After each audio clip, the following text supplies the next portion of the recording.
Thanks for joining us today, guys. Today we are joined by Kim Daly, and she's an expert in the franchise space, and excited for her to share a little bit about her perspective and experience with us. So, Kim, do you mind introducing yourself to the audience?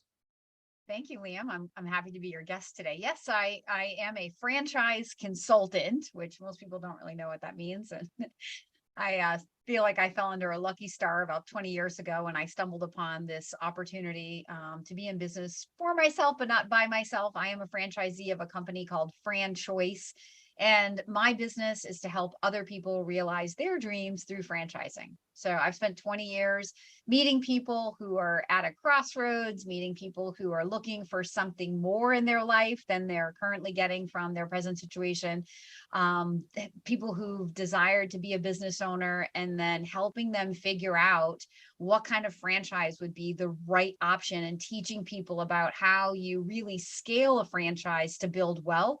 And most importantly, making the connection, because franchising is all about people. It's an opportunity for you to be in business for yourself, but not by yourself. So when you explore a franchise, Liam, what you're really doing is you're trying to find people, leadership, culture, and a vision that you buy into, that, as you know, they have this vision for building a brand, and you eventually say, hey, pick me. I want to be a part of that growth, bringing your brand back to my market and building it here. And I've been doing this free service. I offer a free service. My candidates don't pay me any money. I'm paid like a recruiter by franchisors. So if my candidates end up saying yes to their dream to own a franchise, I get paid by the franchisors. And I've been doing that for 20 years. Did you go to school for business? Did you know this was where you were wanting to head? Oh, such a great question. So absolutely not. So it's kind of funny, like in the franchise industry, there's a very commonly asked question, like, how did franchising find you? Because it's not like anybody woke up and said, oh yeah, I want to go, be a franchise. Even those people who have entrepreneurial dreams don't really even, in my experience, know the true value of what you're getting in a franchise. We all think that franchising is like Jersey Mike's or Chick-fil-A. And, if you're an executive, you're like, I don't want to be in food, right? So you just dismiss the entire industry, and therein lies my whole business. But no, I actually, so I have a nutritional biochemistry degree with a minor in sports nutrition. I was on my way to med school. Med school was my entire life. I always knew I wanted to help people, and was, excelled in math and science. So I went the medical route, and I literally answered a classified ad in the newspaper. So I don't know how old you are, Liam, but a classified ad is this thing that used to run in the newspaper. It was for a consulting company that happened to be a franchise company. And it just literally changed my life. Once I got into that, like it was a summer job. And I found this industry of like every day, it's people who are helping people, people support people, people who are living their dreams, realizing their dreams, making money, being their own bosses. I was like, this is my homeland. And of course, my dad, when I took that job, he was like, you're never going to go to med school. I was like, Dad, I'm definitely going to med school. Like my whole life is about med school. So, dads are always right. But my first year out of college, it turned into a full-time job. My first year out of college, I made over six figures, doing something I loved, something that with a little bit of mentoring and coaching, I realized I had some skill for, and the rest is history. I broke off and started my own company, because that's what everybody, and I think who first comes to the idea is like, well, I don't need a franchise. I can go do this myself. Okay, so I did that too. Did that for 5 years, only to realize that the value of the franchise is that you're not alone. Like entrepreneurship is super lonely. There's nobody out there solving the same problems you're trying to solve every day. There's nobody out there while you're trying to be in your business, working it, making money, like forward thinking. You got to be all things to all people at all times. And it's just a lot. And I was successful, but I wasn't really happy.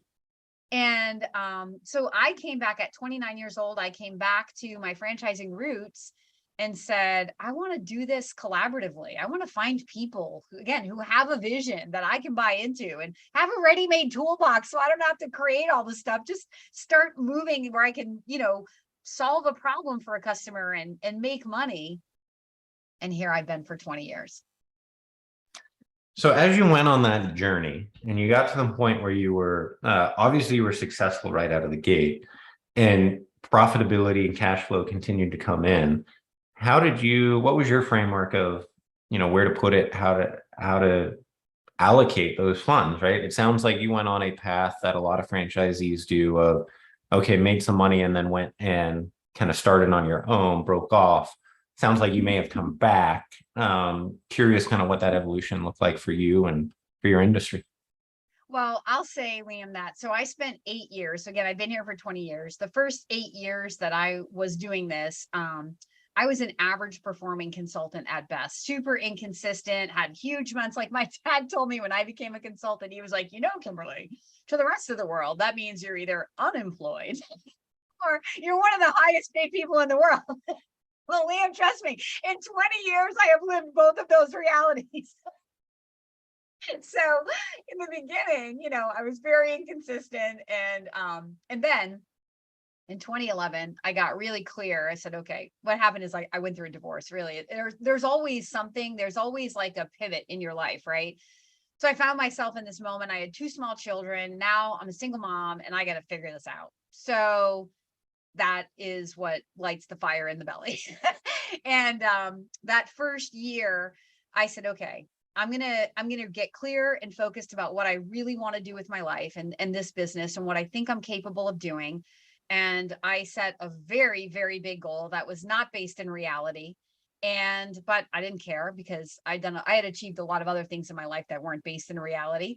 And so I set the goal, I put my head down, I sort of had a hypothesis, like what would happen if, and, focused on certain things in my business. And 1 year later, I was a history making franchise consultant. I had built the largest franchise consulting business in the history of franchise consulting. And that was over 12 years ago. And since then, I've been breaking my own records and, taking it to even higher and higher and higher heights. And I figured some things out because I wasn't a business major. I was a science major.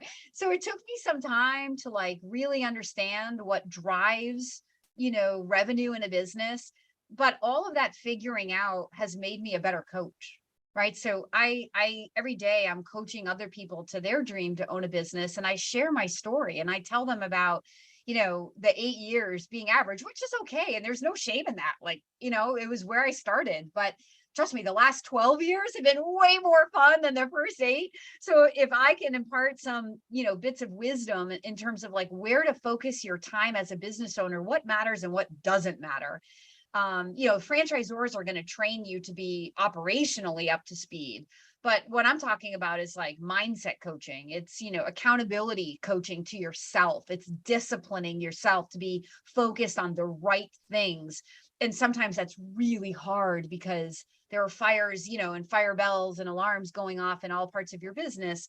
But it's like, those things, you've kind of got to be disciplined to get down to focusing on what drives your business, which is always sales, marketing, prospecting, like driving the revenue forward. So that didn't really answer the question you asked, but I think it demonstrates, like how my thought process evolved from then till now and what's led me to, the level that I'm at and what I'm able to offer the candidates that I work with. It's not just like knowledge from a book. This is like, I earned it. When you were talking about the pivot that you made, right? And obviously big life event that occurred, but you articulated that you became much more clear, right? You had bigger drive. You talked about mindset coaching. What do you think was the biggest change from, doing that got you to that point of clarity that allowed you to be more successful moving forward? Yeah. Well, knowing I had to do it for myself now, that I couldn't rely on my husband or, anybody else to like, pay my mortgage. And that's a pretty big motivator. And I had small kids, they were 3 and 4 at the time. So, I had to get busy, and I had to get busy in a hurry, and I had a perfect business model. And what's so amazing about, looking back, it's always in hindsight that, you see like how it all really works, right? If only I knew then what I know now, but I didn't. But I do know now. And, when we go out and we start talking to other franchise owners, which is part of what candidates will do as they're exploring a franchise, is learn from other people who are already doing it. Well, I love to point out, like, all owners are not created equal, because I've been on two sides of an equation in the same business. I'm the same me.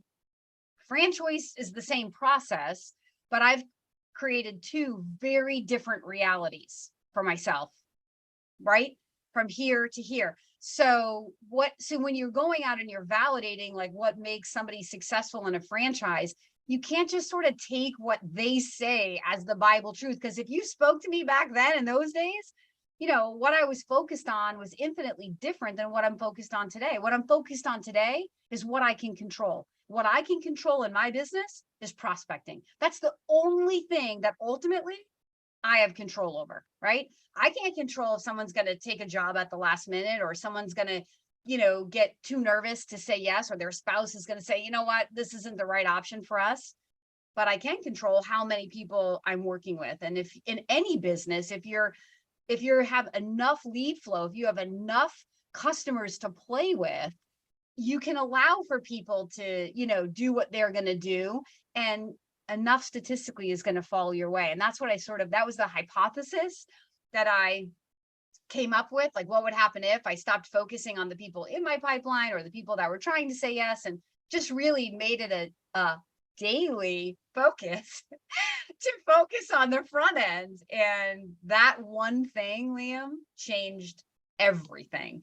And in looking back, when at the end of that year, they brought me up on stage, and because I'm part of like a quote sales organization, celebrated my success. And I hadn't told anybody what I was doing, which there's genius in that, because there was no pressure on me, right? It was just me and my dream. But once everybody knew, then I felt like I had bullseye on my back. So now I'm like, okay, I don't want to be a one-hit wonder. Like, how do I replicate what I did? So now I pulled all the KPIs. Like, every franchise out there has, like, everything that you're doing is being monitored. Trust me. And the beauty of that is that you can pull all that data. So now I could study what had I actually done, right? By focusing on that one thing, what had I done? And the number one thing that happened by focusing on only prospecting was my attitude, because I wasn't frustrated.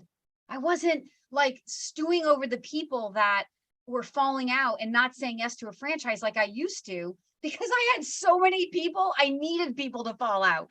And like, that abundant mentality made me more passionate for the people that I was meeting every day, and more passionate to tell the people who wanted to say no, it's okay to say no, right? I gave freedom to everybody, most especially myself.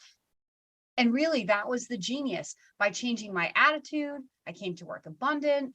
I was having fun. Who doesn't want to be around someone who's having fun? I was attracting more referrals to myself, and everything just sort of like grew from there. That one thing changed everything. So it sounds like big change, obviously, to funnel management, becoming a master in that funnel management and the prospecting side, particularly on the front end, right? The attitude helps some of the conversion and the referral down the pipe. Your initial comment was that, hey, I knew I had to work harder because I had to put food on the table, right? You were responsible for everything.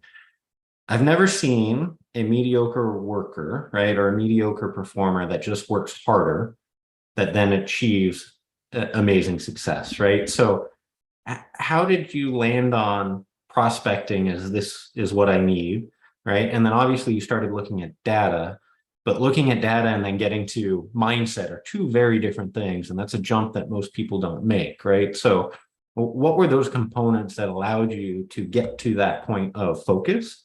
And then also to pivot to get to this new mindset for yourself? That's a totally fair question. So I think that most of my life, I've been a top performer in everything I've done. I was a competitive, like, I learned to swim, and my dad was like, put her in the swim team. And then I was a New Hampshire state champion swimmer, right? And then I said, I want to get on the stage and be in talent shows. And then I started winning talent shows and traveling all over. That was like my sport. We talked about sports, Liam, before, and then that led to, Miss America organization and being Miss New Hampshire. And like whatever I got into, I was a straight A student. I graduated summa cum laude with a 4.0 GPA through 16 years of, science school. So I think that I have an internal drive that's just part of my DNA. It's a blessing and a curse, I will tell you.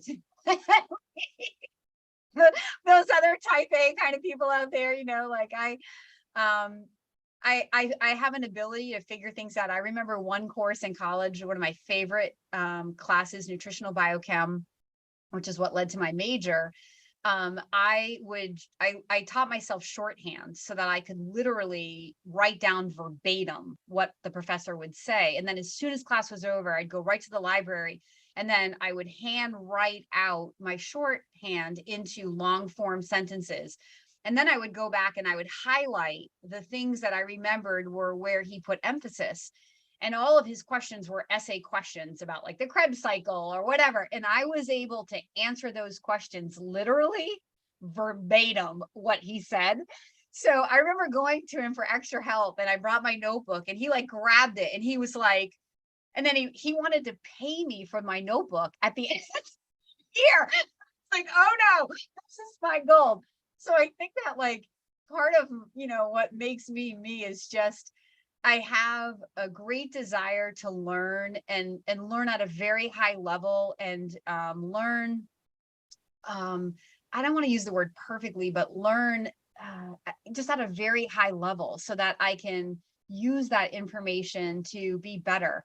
I've always had coaches in sport, in pageant, in my talent, in everything I've done in business. I always have a mentor, somebody who's achieved more than I remember like a few years ago, the mentor I had for many years, sort of like our lives went in different directions. And I sort of, for the first time in my life, was like, what am I going to do? Like, so I literally attracted.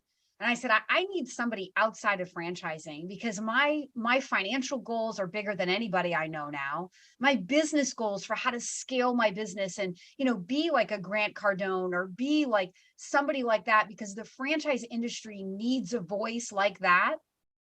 And I think it can be me. But how do I do it? Well, I just put it out there. I mean, I have affirmations that I say when I get clear about what I want in my life. I have my affirmations like right here on my desk, that I say to myself every day. I have them here. I actually have a check that I wrote to myself as well. A very, very, very big check. I have like goals written on my walls for the number of subscribers I want on my YouTube channel. I'm very intentional because I've spent a lot of time reading about the law of attraction, and I'm a Christian, and that's God's law. He wants the most abundant life for us. It's all there for us. We just have to figure out how to get out of our own way. Right. And so I've spent a lot of time and I've invested a lot of energy in learning these tools and how to use the energy of the world to my advantage rather than to my disadvantage. And as I get better at it, I'm able to achieve more with less effort. And this mentor that came into my life, he's personally worth $100 million. He's the most abundant thinker. I think I'm an abundant thinker.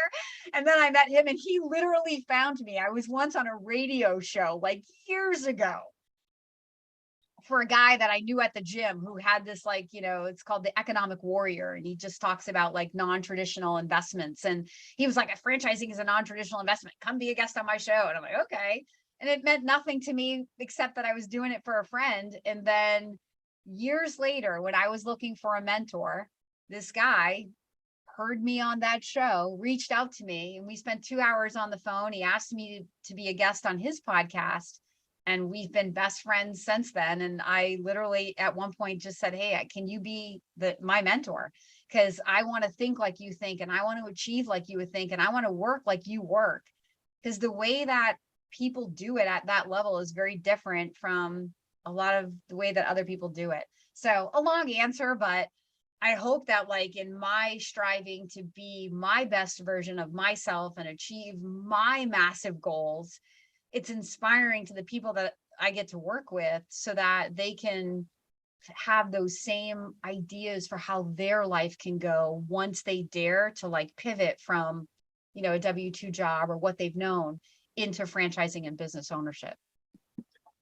So as you look at your life today, right, and looking back at where you've come from, right, obviously a ton of success that you've had, big goals that you still have that you want to achieve, and recognition and a voice for, the industry.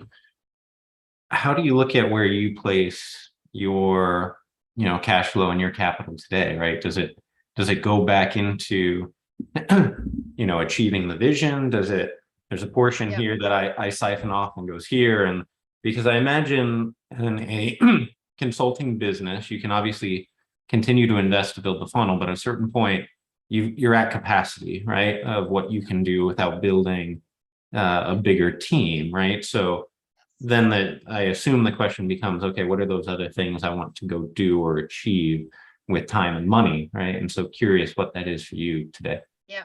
So exactly, as I started helping other people build semi-absentee or sort of passive cash flow for themselves, I'm over here like looking at myself going, what are you doing to build passive cash flow? I mean, are you going to wake up and do this every day for the rest of your life and then just keep trying to help more people every year? And the answer to that question is probably yes. But I wanted to create something that's an engine working behind me. And actually this mentor that I met, it led me down the path to learn about infinite banking. Took all of my money. Once I learned about this was like, I was just like, why doesn't everybody know about this? And I moved all of my money right out of the stock market into, where I have no control, and put it into a vehicle where I have 100% control, and I can make money on my money in two ways, right? One, through this life insurance policy, and then the second through that cash value and putting that into passive investments. So I own, parts of multiple companies that are totally passive for me. They're full-time for other people, right? From apartment syndication to ATM business, self-storage business, crypto. I have 2 crypto mining businesses that I'm a part of. And all of these produce varying levels of passive, totally passive income for me, because my full-time energy is devoted to helping my candidates. But I've also, with the help of some mentors and a media agency, I'm now building passive coaching programs so that I can help people while I'm, that I might not ever have time to be one-on-one with, but they can buy my coaching program. I'm writing a book that will be out next year. And so that will be another tool. My YouTube channel, which is like the single greatest thing I've ever done. It's like a full circle moment in my life, having grown up on the stage and like, kind of always secretly wanted to like be an actress, but was too practical to like go that route and didn't want to be the starving actress.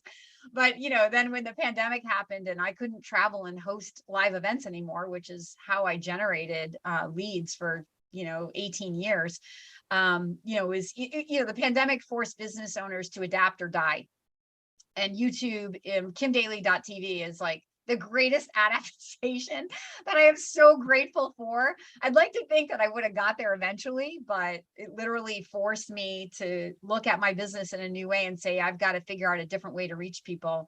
And I'll never go back to how I was doing it before. There's no need to. I can reach more people. I can, say what I want to say. And again, while I'm sleeping, people who can, get bought into Kim Daly and the methodology and franchising. And a certain portion of those people I'm able to meet and help them actually realize that dream. Of all those things, what's the most exciting thing for you today? What's the thing that when you get up and you're like, okay, I'm going to knock out my daily tasks and I've got to go do those, but then I get to this, or I want to start with this and then I'll get to the rest, right? Like, what is that for you? Professionally, I'm 100%. My mind is always around creating new content on YouTube. So I don't know if you've checked it out yet, but my producer and I get a little bit wacky. We just have most fun. Like we have one where I'm wearing goggles and it's like a science experiment. It's just, about like mix them, all the ingredients you're putting into building a successful business. Just, we have one, he created a little GIF where it's like, something about, you went to Yale, but I think we use Harvard, yes, you need an MBA from Harvard. And I like lean back in my chair. And of course he edited in like some like, pomp and circumstance music and like a Harvard background behind me. And like, give me a break. You don't need any of that to be successful in a franchise business. No offense to Liam, but you don't need any of that. They're at Harvard. That's fine. I don't think highly of them either. So we just have tons of fun, and the feedback I get from candidates when they actually talk to me live, and they're like, I feel like I'm talking to a celebrity, or which makes me like giddy. But then they're like, I feel like I know you, which is awesome, because the level of conversation we're able to have from go, it's so much higher, because they didn't just watch one video. They typically have watched 5, maybe 10. Some people are like, I couldn't turn you off, which is amazing. People in my immediate life would be like, really? That's funny. That's Yeah, really cool. so I would say Kim Daly TV, and everything in my business that's going to offshoot from that, which is lots of other social media channels that are in the works now, because the content is there. And so now it's just about dispersing it in other places like TikTok and Instagram and Facebook, and things that, again, in my past meant nothing to me because it's a referral driven business. But now I see that it can be a media driven business as well, which creates unlimited potential for scale, really. It's awesome. For the audience who wants to connect back with you, what's the best way for them to be able to connect with you?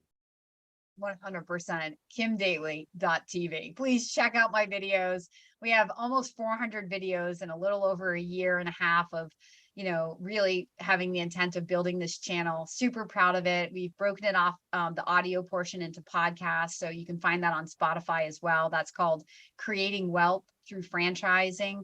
But kimdaly.tv has everything there and more. And you also can get to my website, where in my contact information, if you want to directly reach out to me.